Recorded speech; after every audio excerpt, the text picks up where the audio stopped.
Welcome back to the channel. I'm at a farm show, but this time we're not in the United States. We're in South Africa. My God. And on top of it, look who showed up. It's Eugene from Russia. All of a sudden, yes. we met here. So this farm show is a couple hours east of Cape Town, and we're gonna go check it out. Please join us.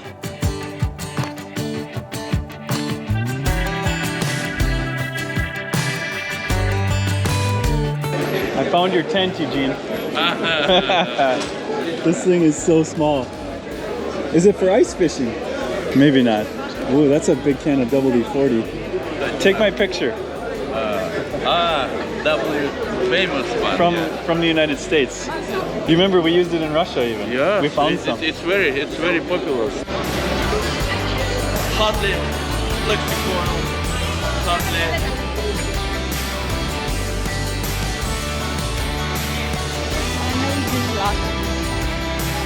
I gotta get one of those.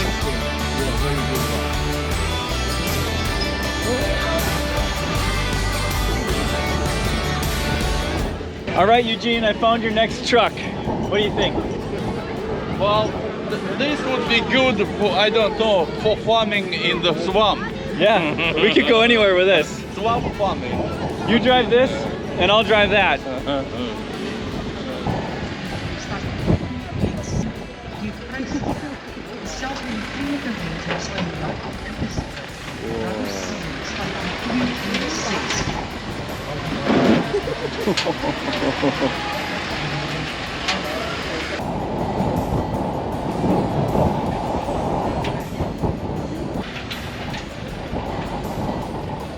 Now that's something you don't see every day.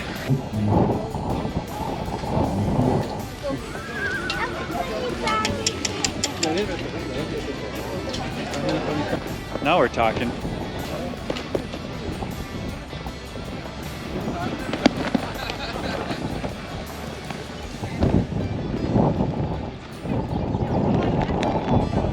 You may think that South Africa is very hot, but they're in their winter time right now, so it's actually very cold. Around 60 degrees Fahrenheit right now, and windy, of course. So a bit chilly, as you can tell by the jacket I wore. I'm very glad I wore my kind of semi-winter jacket here.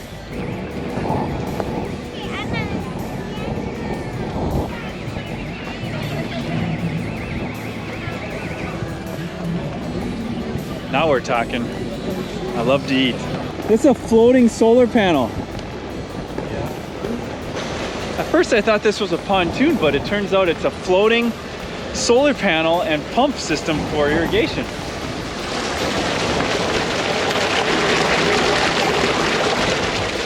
So something I learned about in our place that we're staying in South Africa here near Cape Town, there's blackouts. There's actually scheduled blackouts, and you don't always know when they are. They're gonna tell you the day of, apparently, or the day before.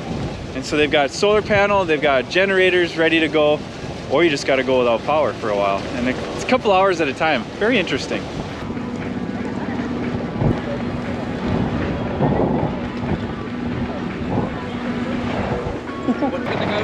All right, let's throw some wood in that thing. Huh? Let's see that thing make some chips. We just did. How about another one with the camera rolling?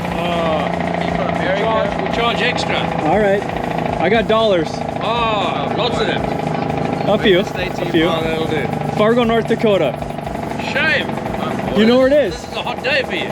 So these gentlemen know all about North Dakota. In fact, this one here had been in south of Jamestown, North Dakota, and we just chatted about that. They're gonna give us a demonstration of the wood chipper. And of course I was drawn to the wood chipper because you know the movie Fargo. We tried to dispose of the body in a wood chipper. We're well known for it.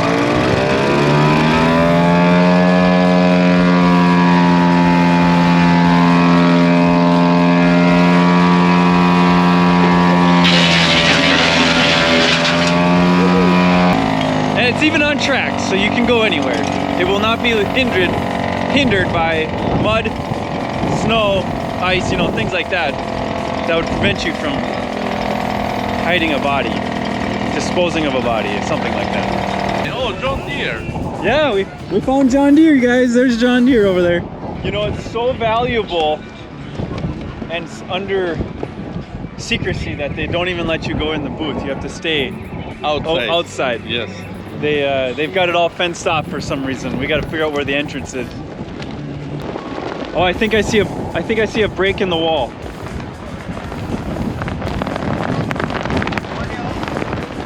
Howdy, howdy. They even have their own polishers. Now this is neat. This is like the quick till. Norwood Sales out of Forest, North Dakota, my hometown, makes this machine. And to see it all the way over here from into South Africa, that is so cool. This is a piece of iron that is made actually in Fargo, North Dakota area. And I'm touching it. This was exported from the United States, imported from South Africa, and they're using it here. This is neat.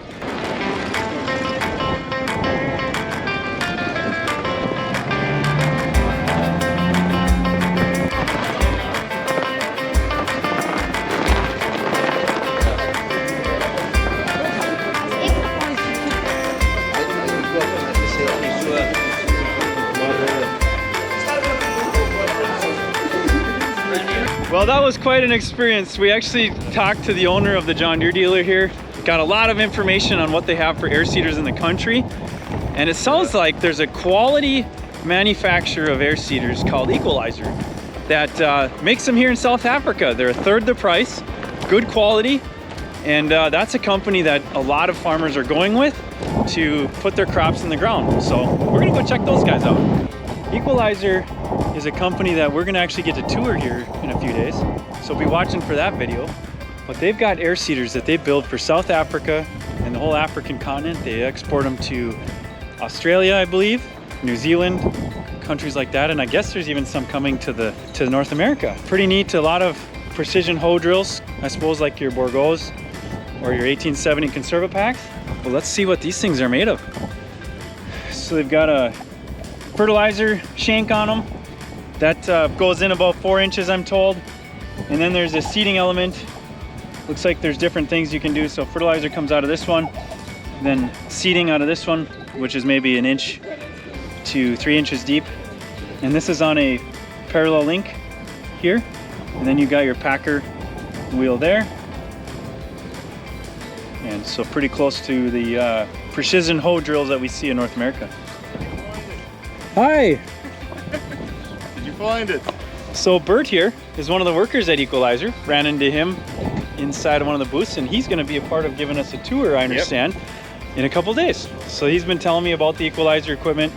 It's been pretty neat to see how they do things differently, how they do it similarly. But one unique thing here is this thing can put on like 5 products, is that right? So we got 5 dry products on here and a liquid. Wow, so 5 different products for dry and then even a liquid. And why would farmers or growers want to do that? So mostly around here with the sheep in the mix as well. There's a lot of growers growing long-term grazing programs as well. So they'll grow their normal wheat and barley and canola, and then they'll transition into some lucerne, some alfalfa. And so they'll actually establish that on their last round of canola. Okay. So this machine's actually set up to do canola, 2 lots of fertilizer, so you'll probably do it in a P and an N form. Yep. And then they'll put a pre-emergent chemical down in liquid based. Okay. Then you've got your lucerne seed in the next one. Yeah. And then just for good measure, slug bait spread out the back. Slug baits? Yes. All right, because you don't want slugs, right? You gotta get rid of that. Yeah. So that's like, I don't have enough fingers, but that was 6 products. Yeah. That's pretty amazing. That's pretty neat. And it's all in the bar. All in the bar. Because I understand that the average field size is like 30 hectares, which times 2.5 is like 70 something. Yeah. And so their fields aren't very big. They're odd shapes. There's hills. There's a lot of rocks.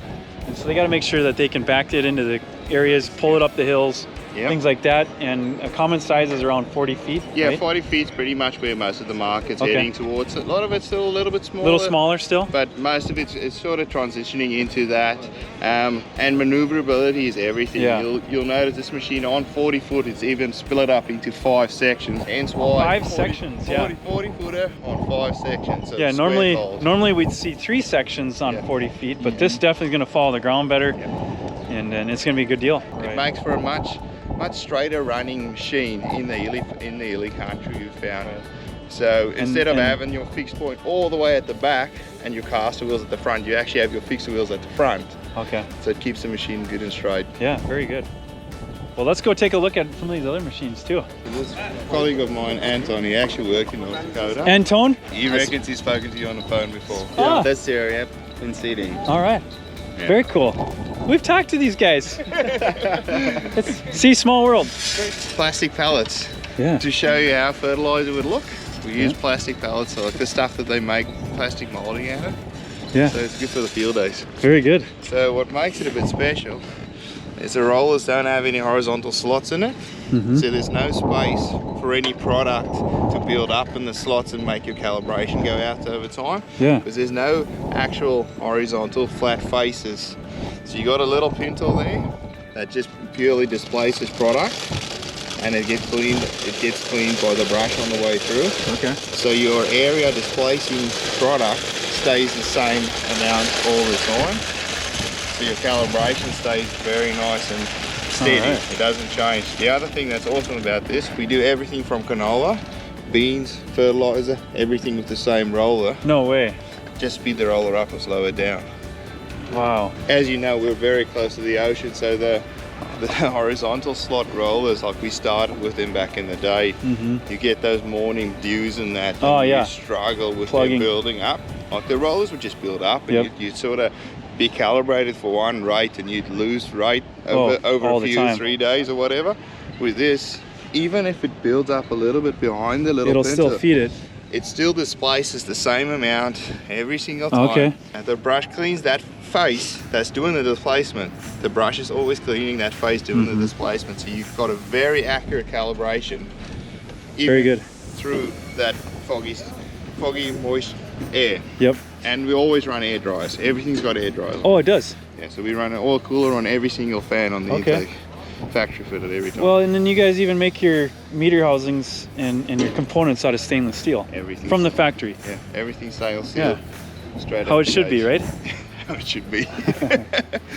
Let's take a look at your other row units. So you got a planter here. Yeah, so that's just that's our, we call our minimum tillage corn planter. What makes this thing a bit unique, it's actually got a hydraulic ripping tine, Yep. similar to what you would find in a strip tiller, Right. built into the row unit. And as the row unit is floating up and down, your tine is following it, and you've got that 2-inch offset on your fertilizer steadily.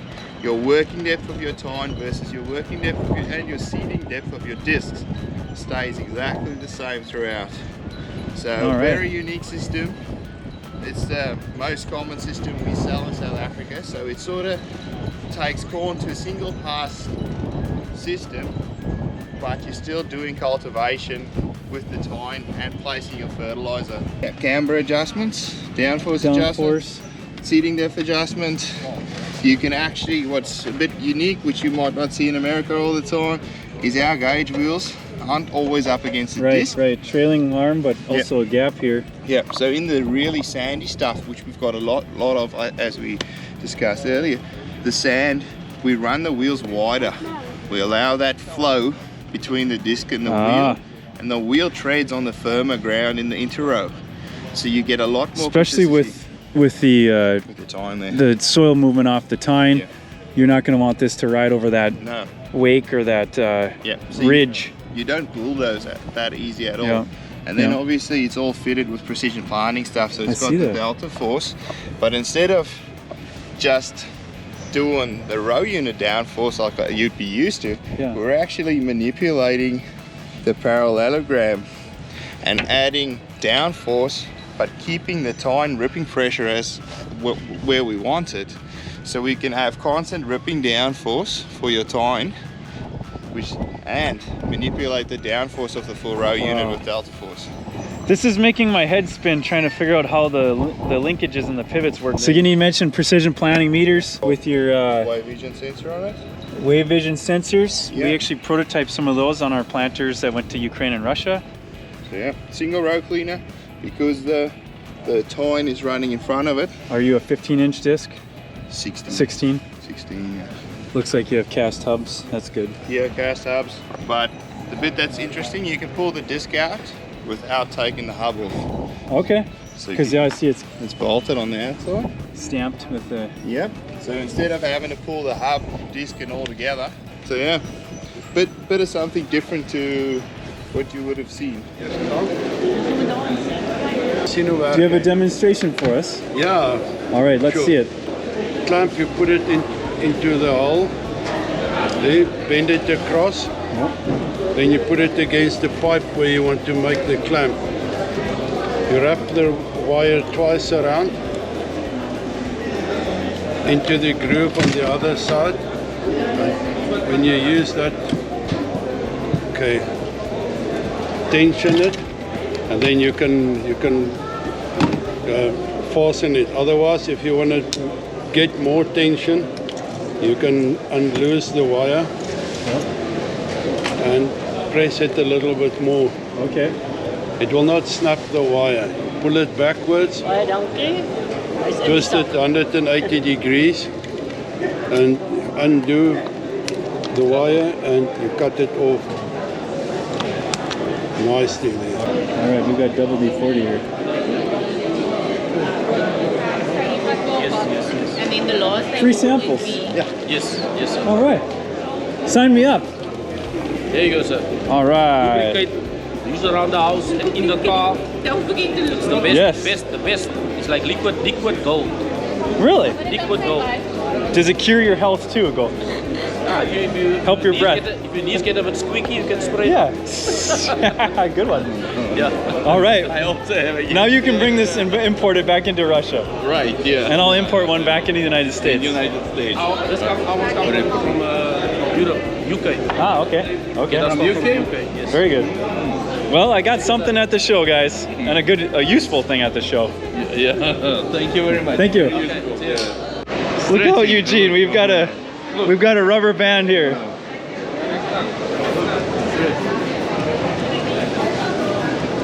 What is this? Look.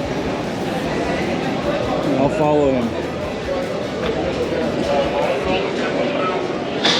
Oh! Ow!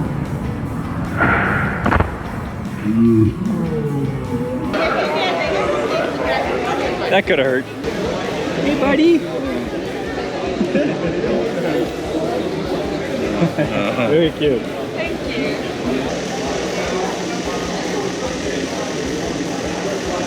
Good display.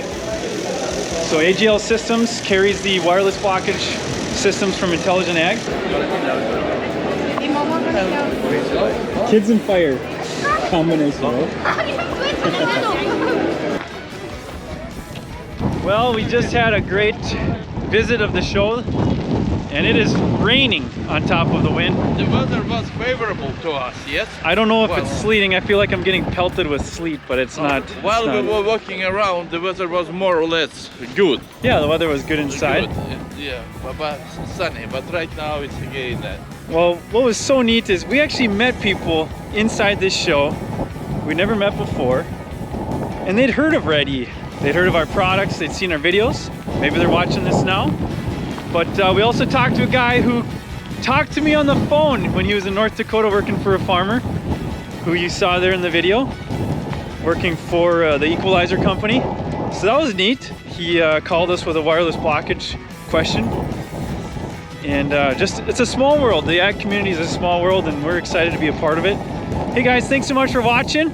Make sure you keep up on this content. We're gonna have some more videos posting here soon with my other adventures here in Africa, South Africa, and you're not gonna wanna miss it. All right, God bless.